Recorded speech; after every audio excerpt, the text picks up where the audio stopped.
गंगा के किनारे सावती नगर में जहाँ शांत रातों में नदी की लहरें बुद्ध के प्रवचनों की गूंज को प्रतिबिंबित करती थी, वहाँ आज कुछ अलग ही माहौल था। जेतवन विहार में महात्मा बुद्ध ध्यान मग्न बैठे थे और उनके आसपास भिक्षुओं का समूह ज्ञान की अमृत धारा ग्रहण करने को उत्सुक था। लेकिन इस सभा में एक ऐसा व्यक्ति भी था जो शांत नहीं था। उसका हृदय द्वेष और अहंकार से भरा हुआ था। भिक्षु उत्तर मिखत जो कि बुद्ध के अनुयायी तो थे, लेकिन उनके भीतर एक समस्या थी, अहंकार। उन्हें लगता था कि वे दूसरों से श्रेष्ठ हैं। उनकी वाणी में कटाक्ष और व्यंग झलकता था और वे स्वयं को दूसरे से ऊंचा समझते थे।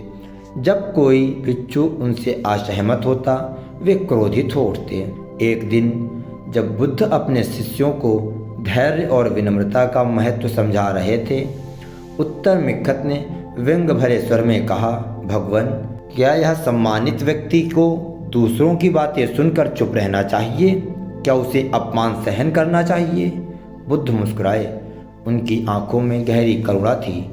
वे जानते थे कि यह प्रश्न किसी जिज्ञासा से नहीं बल्कि अहंकार से उत्पन्न हुआ है।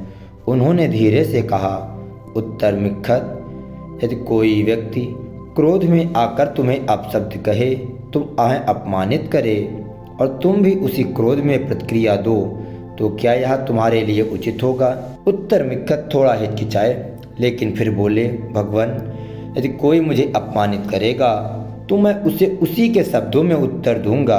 क्या कोई सम्मानित व्यक्ति ऐसा नहीं करेगा? बुद्ध कुछ क्षणों तक शांत रहे। सभा में उपस्थित अन्य भिक्षु भी ध्यान से सुन रहे थे। फिर उन्होंने कहा, उत्तर मिखत, यदि कोई तुम्हें एक उपहार दे लेकिन तुम उसे स्वीकार ना करो, तो वह उपहार किसका रहेगा? भिक्षु ने उत्तर दिया, स्वाभाविक रूप से वह उपहार देने वाले का ही रहेगा। बुद्ध मुस्कुराए। तो यदि कोई तुम्हें अपमान दे और तुम उसे स्वीकार ही ना करो, तो वह अपमान किसका रहेगा? उत्तर मिखत चौंक गए। उन्होंने कभी इस दृष्टि से यह सोचा ही नहीं था। उनके मन में जो अहंकार का किला खड़ा था, वह बुद्ध के शब्दों से दरकने लगा। बुद्ध ने आगे कहा, क्रोध, अहंकार और अपमान तभी फलता फूलता है जब तुम उसे स्वीकार कर लेते हो। जो क्रोधित होता है वह अपने ही क्रोध की अग्नि में जलता है, लेकिन यदि तुम उसे अपनाओगे ही नहीं तो वह क्रोध उसी व्यक्ति के पास रह जाएगा जिसने उसे उत्पन्न किया है। अब तक तो उत्तर मिखत अपनी वाणी से दूसरों को दबाने का प्रयास करते थे। आज वे स्वयं बुद्ध के शब्दों के सामने नतमस्तक थे। उनके भीतर कुछ बदलने लगा था। हाथ जोड़कर बुद्ध से कहा, भगवान, अब मैं समझ गया और क्रोध और अहंकार मेरे ही भीतर जलता है और इसका त्याग ही सच्चा मार्ग है। कृपया मुझे सही मार्ग पर चलने का उपदेश दें। बुद्ध बोले, सत्य को स्वीकार करना ही पहला कदम है।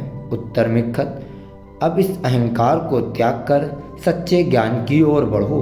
उस दिन के बाद से उत्तर मिखत में एक बदलाव आया।